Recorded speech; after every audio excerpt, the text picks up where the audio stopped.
नमस्कार। आपका मूड कैसा है? मूड ठीक है?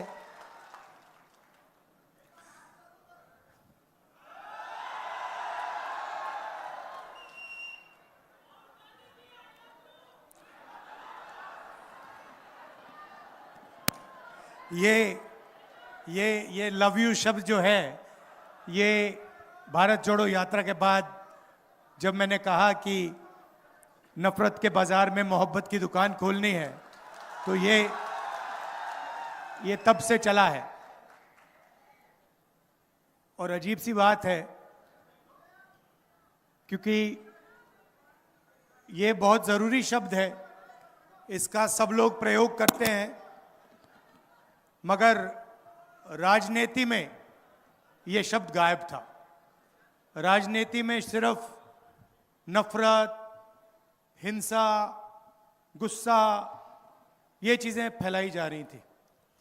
तो इसलिए हमने सोचा कि देखिए, अगर दूसरे साइड ने नफरत का ठेका ले रखा है, तो हम मोहब्बत का ठेका ले लेते हैं, और उसमें फायदा भी है। क्योंकि नफरत को आप जानते हो, भाई भाई से लड़ता है, नफरत को नफरत नहीं काट सकती है। सही बात है, गलत बात है? कोई आपसे नफरत करता है, आप उससे जाके और नफरत करो तो बात नहीं कटती। मगर कोई भी आपसे नफरत करे और आपने उसे मोहब्बत दिखा दी, नफरत कट जाती है, खत्म हो जाती है। यह कांग्रेस पार्टी की सोच है, महात्मा गांधी जी की सोच है, अंबेडकर जी, फूले जी। महाराष्ट्र में तो लिस्ट है, अभी मैंने शुरू कर दिया तो मतलब 10-15 मिनट तो नाम लेने में लग जाएंगे। ये आपके खून में है। जब भी मैं यहां आता हूं, मैं आपको बताऊं, जब भी मैं आता हूं विदर्भ में कहीं भी, जैसे ही मैं महाराष्ट्र में आता हूं, आपके चेहरों पे, आपके दिल में कांग्रेस पार्टी की विचारधारा दिखती है। कहने की भी जरूरत नहीं होती, समझाने की भी जरूरत नहीं होती है। ये आप में नेचुरल है, डीएनए है, और ये नया नहीं है, ये हजारों साल से चल रहा है। ये हिंदुस्तान का संविधान है।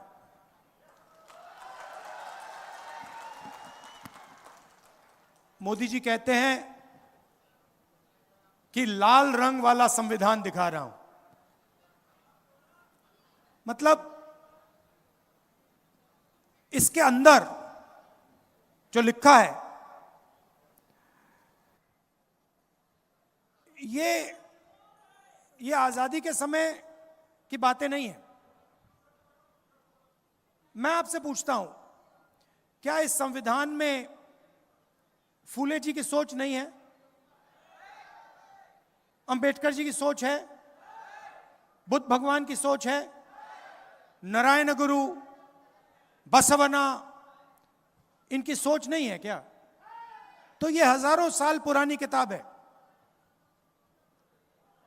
हजारों साल पुरानी किताब है। इसके अंदर जो है, ये हजारों साल पुरानी सोच है। क्या शिवाजी महाराज ने इसके खिलाफ बात बोली थी क्या? जो शिवाजी महाराज कहते थे वो इसके अंदर है। संतों की सोच है, एकता है इसमें, मोहब्बत है इसमें, समानता है इसमें, हर धर्म का आदर है इसमें।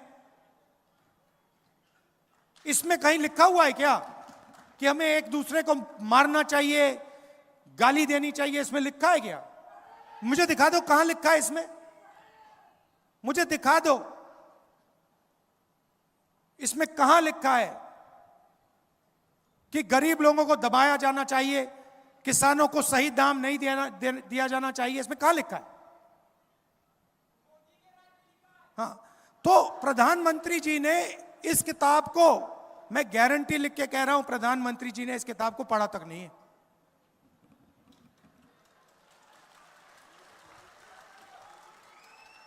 क्योंकि अगर प्रधानमंत्री ने यह किताब पढ़ी होती तो जो इस किताब के अंदर लिखा है उसकी रिस्पेक्ट करते।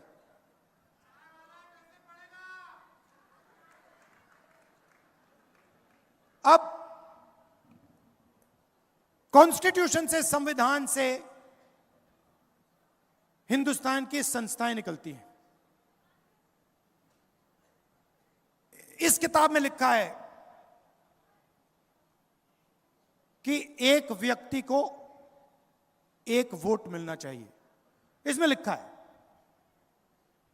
इलेक्शन होते हैं, हिंदुस्तान में लोकतंत्र है, इसके कारण है। और यह है तो अंबेडकर जी के कारण, गांधी जी के कारण, फूले जी, बुद्ध भगवान। और 24 घंटा नरेंद्र मोदी जी, आरएसएस के लोग इस पर आक्रमण करते हैं। इस पे कहीं लिखा हुआ है कि महाराष्ट्र को की सरकार को चोरी करना चाहिए? लिखा है कहीं इसमें कि एमएलए को पैसा देकर महाराष्ट्र की सरकार गिरानी चाहिए? इसमें लिखा है? तो जब इन्होंने महाराष्ट्र की सरकार को आपके हाथों से चोरी किया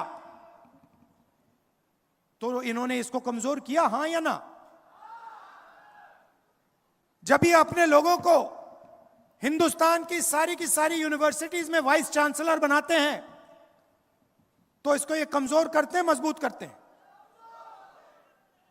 जब ये किसान को सही एमएसपी नहीं देते, जब ये अदानी और अंबानी जैसे लोगों का 16 लाख करोड़ रुपए कर्जा माफ करते हैं, इसको ये मजबूत करते हैं, कमजोर करते हैं? सीधी सी बात है। मुझे दिखा दो इसमें कहां लिखा है कि अदानी जी जैसे लोगों को 16 लाख करोड़ रुपए कर्जा माफ करके देना चाहिए? इसमें कहां लिखा है कि महाराष्ट्र से बड़े बड़े उद्योग लेकर दूसरे प्रदेशों में भेज देने चाहिए?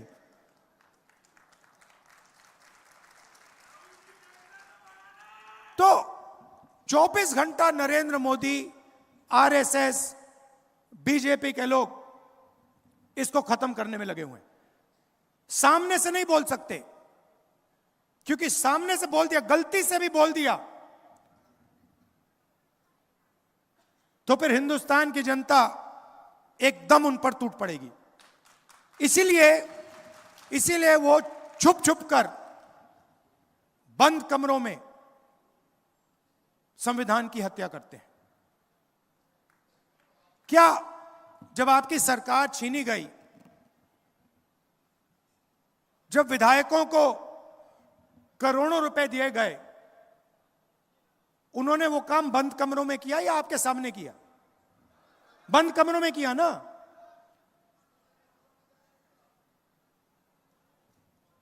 यहां पे धान के किसान, महाराष्ट्र में सोयाबीन, कपास, मैं आपसे पूछना चाहता हूं,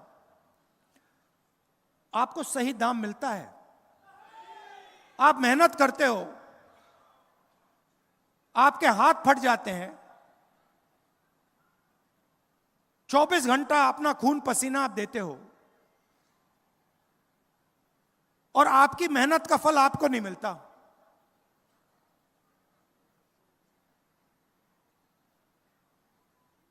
अदानी जी के हाथ नहीं फटते, मैंने हाथ कभी मिलाए नहीं है, मगर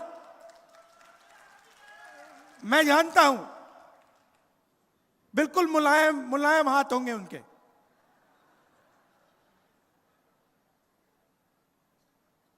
खेत में कभी शायद गए भी नहीं है, मगर हिमाचल में अगर आप सेब बेचना चाहते हो तो पहले अदानी जी के गोदाम में डालना पड़ेगा। नरेंद्र मोदी जी 3 काले कानून लाए, देश में सारे के सारे किसान उसके खिलाफ खड़े हो गए और नरेंद्र मोदी भाषण में कहते हैं मैं तो ये बिल किसान के फायदे के लिए लाया था। अगर आप किसान का फायदा करने की कोशिश कर रहे थे तो किसान सड़कों पे क्यों उतरा? क्योंकि किसान जानता है कि आप किसान की कभी मदद नहीं करते हो। 16 लाख करोड़ रुपए आपने अरबपतियों का कर्जा माफ किया। मैं पूछता हूं, नरेंद्र मोदी जी ने 10-11 साल में कितने किसानों का कर्जा माफ किया है? एक का नहीं किया है। सारा का सारा प्राइवेटाइज कर देते हैं। आस्ते आस्ते शुरू किया। पहले हिंदुस्तान के पोर्ट पकड़ा दिए, उसके बाद एयरपोर्ट, और अब 1 लाख करोड़ रुपए धारावी की जमीन अदानी जी के हवाले की जा रही है। और मीडिया में आपने सुना है क्या? मीडिया में आपने कभी, टीवी देखते हो, किसान का चेहरा देखा आपने टीवी पे? कभी टीवी पे आपने मजदूर को देखा है? कभी बेरोजगार युवा को चिल्लाते हुए देखा आपने? अंबानी की शादी देखी ना, डांस गाना देखा ना आपने वहां पे? मोदी जी गए थे ना, राहुल गांधी गया था। तो सीधी सी बात है, वो उनके हैं, मैं आपका हूं।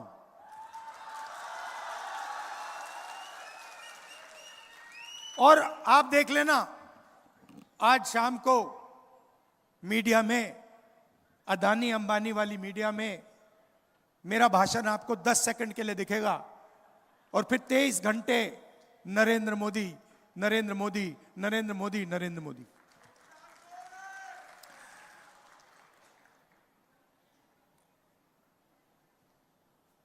हिंदुस्तान में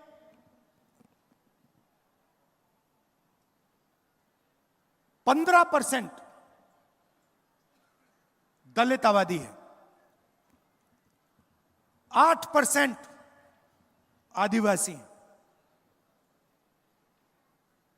आप जानते हो पिछड़े वर्ग के लोग कितने हैं? 15% दलित, 8% आदिवासी। आप मुझे बता सकते हो कितने हैं पिछड़े वर्ग के लोग? कोई नहीं जानता। कोई कहता है 52, कोई कहता है 50, कोई कहता है 55।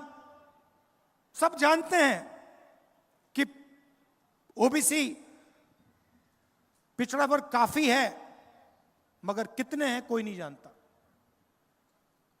आप ओबीसी को, दलित को, आदिवासी को, माइनॉरिटी को जोड़ दो, 90% आबादी बनती है। 90%। हिंदुस्तान के कम से कम 50%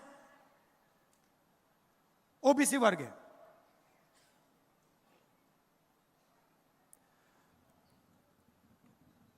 और 24 घंटा नरेंद्र मोदी जी अपने आप को ओबीसी कहते हैं।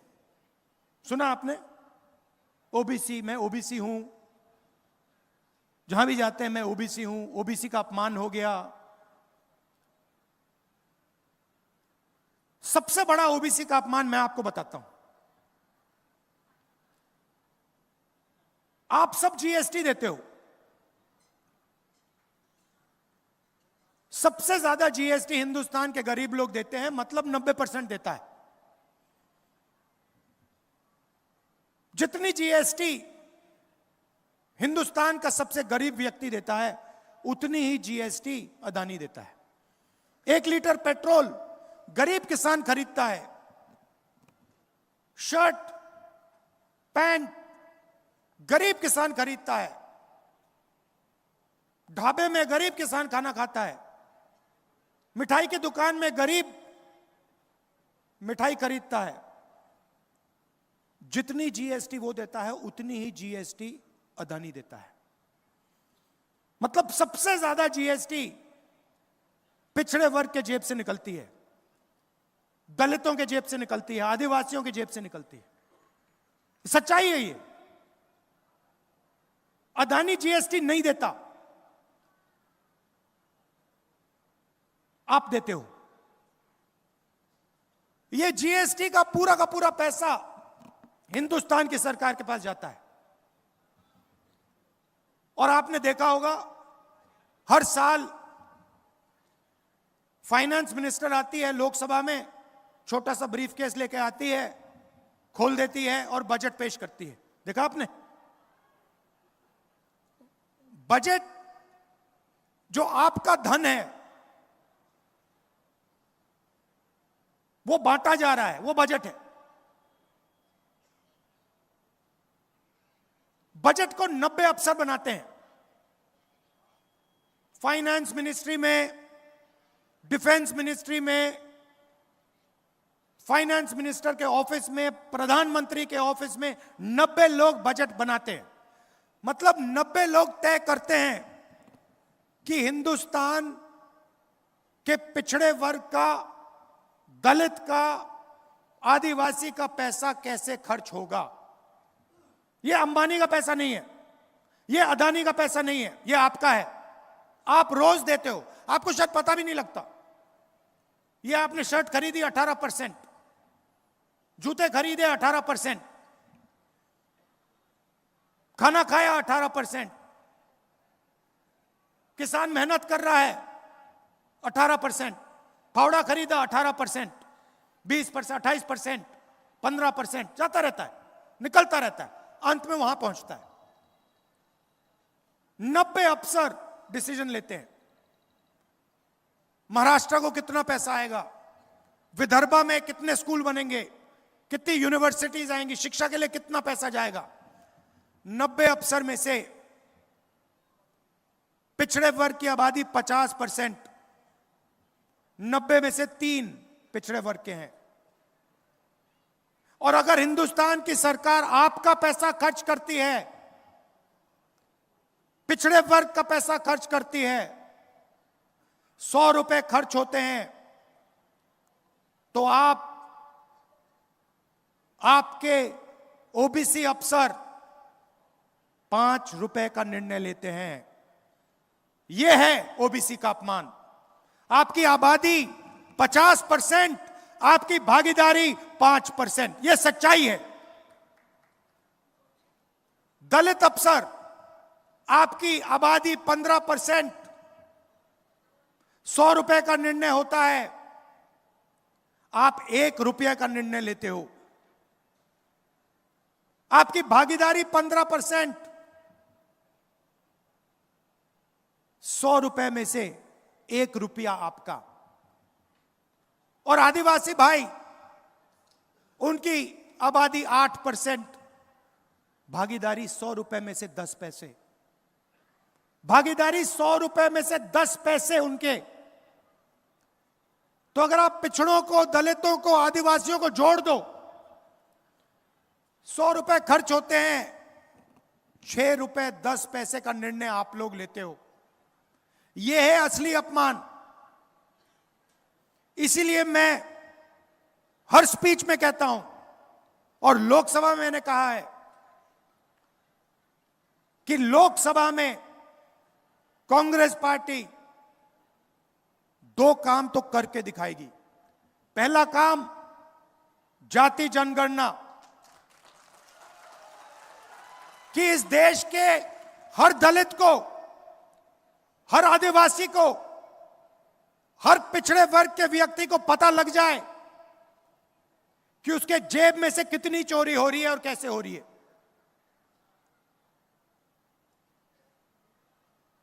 दोहराता हूं कि देश के हर दलित को, हर आदिवासी को, हर पिछड़े वर्ग के व्यक्ति को पता लग जाए कि उसके जेब में से कितना पैसा छीना जा रहा है। जाति जनगणना में सबको पता लग जाएगा कि आबादी किसकी कितनी है।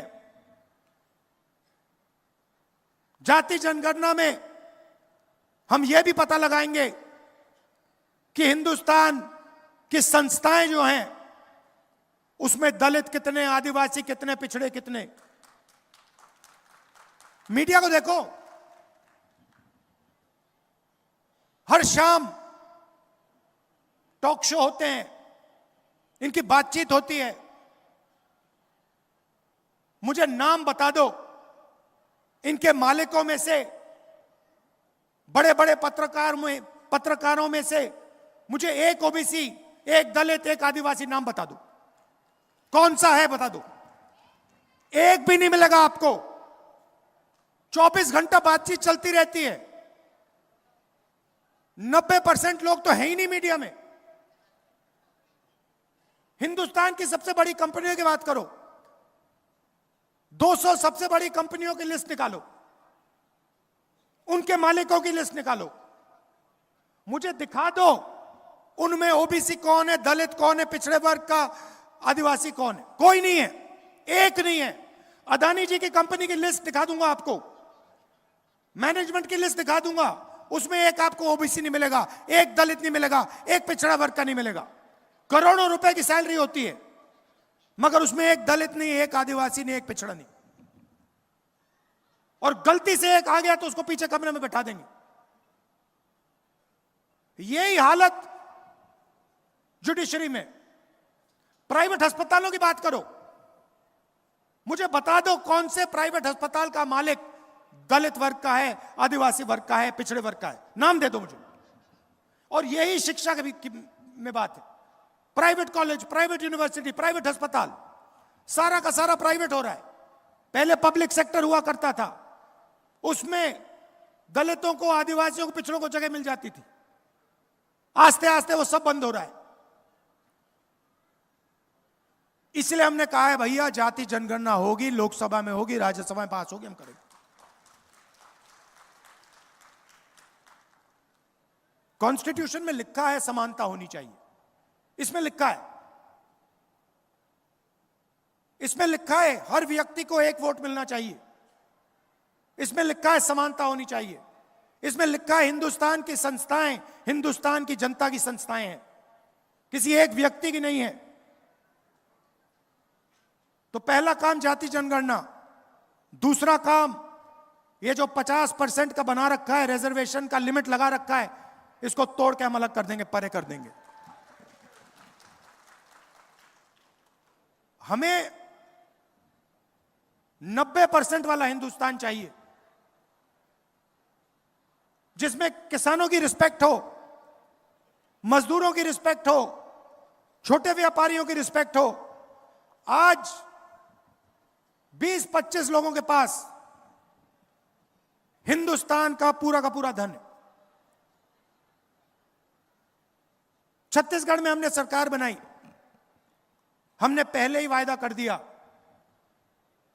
कि हम धान के लिए छत्तीसगढ़ के किसान को 3,000 रुपए देंगे, खत्म। और फिर चेक कर लो, छत्तीसगढ़ के लोगों से जाके पूछ लो मिला या ना मिला। कर्नाटक में हमने कहा कर्जा माफ होगा, महालक्ष्मी योजना होगी, महिलाएं बस में फ्री जाएंगी, पता लगा लो हुआ या नहीं हुआ। तो मैंने मन बना लिया है, जितना पैसा नरेंद्र मोदी अरबपतियों को देगा, उतना पैसा हम महाराष्ट्र के किसानों को, मजदूरों को, गरीबों को देंगे। इसीलिए हमारी पहली योजना, यहां जो महिलाएं आई हैं आप अच्छी तरह सुन लीजिए, महालक्ष्मी योजना, हर महीने 3,000 रुपए आपके बैंक अकाउंट में खटाखट अंदर। और महाराष्ट्र में जब आप बस में जाएंगी, आपको अपने जेब से 1 रुपया नहीं देना पड़ेगा। किसानों को 3 लाख रुपए तक का कर्जा माफ होगा, और चाहे वो, और आपकी प्रोक्योरमेंट होगी तो एमएसपी पे आपकी प्रोक्योरमेंट होगी।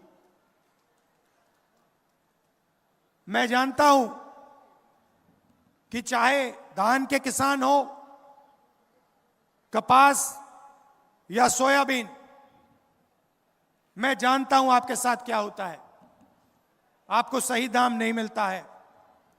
हमारी पूरी कोशिश होगी कि चाहे वो धान के किसान हो, सोयाबीन के किसान हो, कपास के किसान हो, आपको मार्केट में सही रेट मिले। हर गरीब व्यक्ति को 25 लाख रुपए का हेल्थ इंश्योरेंस हमारी सरकार देने जा रही है।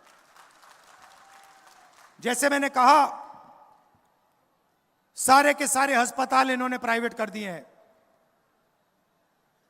स्टेंट लगानी पड़ती है, इलाज करवाना पड़ता है। गरीब किसान हो, मजदूर हो, बेरोजगार युवा हो, लाखों रुपए लग जाते हैं। इसलिए हमारी योजना आपको 25 लाख रुपए तक हेल्थ इंश्योरेंस में ऑपरेशन करवाने के लिए, इलाज करवाने के लिए देगी।